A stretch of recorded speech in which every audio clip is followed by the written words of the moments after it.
If someone wanted to hijack tomorrow's headlines, how hard do you think that would be? Most people would say pretty hard. You'd think they're gatekeepers, right? Exactly. Yeah. But according to Ryan Holiday's book, Trust Me, I'm Lying, it is disturbingly easy and cheap. Yeah. He admits he could plant fake outrage on some tiny blog and watch it become national news. And the scary part is that nobody would even check the facts along the way. It sounds like a conspiracy, but he's really just describing the architecture of the modern web. Here are the most game-changing essential insights from Trust Me, I Am Lying, practical wisdom that could transform how you think and act. I think we have to start with the basic incentive. Holiday calls it page view journalism. Right. The core issue here is that online media isn't built to reward accuracy. It's built to reward one thing: attention. It's that old inventory problem. A physical newspaper has limited space. A website has. Infinite space. And you need to monetize that space with ads. Which means you just need clicks. Precisely. So a story's value gets measured in ad impressions, not its truth. This creates a system where a sensational, misleading headline will always beat a nuanced, boring one. Speed and outrage are what pays the bills. So how does a fake story actually begin? How does it get traction? Well, this is the core of the book. It's a specific tactic he details called trading up the chain. This is the mechanism. It's how the lie gets laundered, essentially. You plant a story on a very small blog somewhere with almost no editorial standards. Then you take that link, that URL, and you use it as proof to pitch a slightly bigger site. And you just repeat the process. By the time it hits a mainstream outlet, they just assume the mid-tier blogs did the fact-checking. But nobody checked anything. Not a single thing. It's iterative journalism built on assumptions. He gives this perfect wild example. He actually vandalized his own client's billboard for the Tucker Max movie. He did what? He went out, spray-painted it himself, took a picture of the so-called outrage, and then sent it to a local blogger using a fake name. And it worked, didn't it?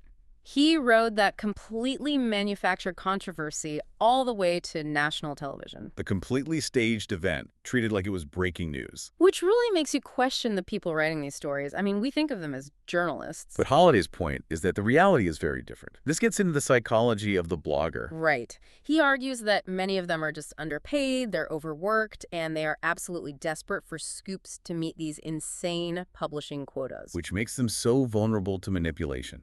He's really candid about it. He confesses to offering exclusive scoops, gifts, anything to push a narrative. He even admits to lying, to creating fake emails, impersonating people, all because the system actually encourages what he calls just making stuff up. If you feed the beast doesn't ask where the food came from. But the real transformation lies ahead. This is Mindful Moments, our YouTube channel offering AI book analysis, summaries, and critiques, inspiring reflection and rational thought. So if we just zoom out for a second, what we're seeing is that misinformation isn't some accident. It's an economic outcome. It's a business model. A sensational story spreads so much faster than any correction ever could. Absolutely. And Holiday points out that a person's reputation can be completely destroyed by that initial lie. And the retraction. If it ever even comes, it gets zero traffic, so it's buried. That's the structural bias. The whole system is weighted against the truth because truth is often slow and complicated. Lies are fast and exciting. So if you know the game is rigged, how do you stop being a pawn in it? Well, Holiday suggests we need a kind of inoculation. It really comes down to a few key habits.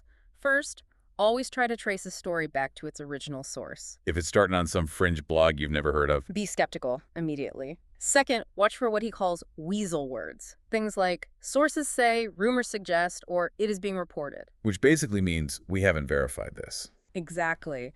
And third, and this might be the most important one, check your emotional temperature. If a story makes you instantly furious, there's a good chance it was engineered specifically to do that. Watch the full episode to discover the complete framework. Before we go, here's something to think about.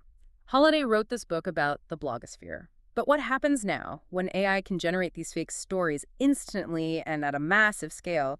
Does trading up the chain just become automated? We might be entering an era where you have to verify the humanity of the source before you even start to verify the facts. Start with our 5-minute essential insights, then dive into the in-depth analysis. Next, the summary, ending with the comprehensive critique. Discover genre-based book podcasts at Mindful Moments. Subscribe and nourish your mind on the go.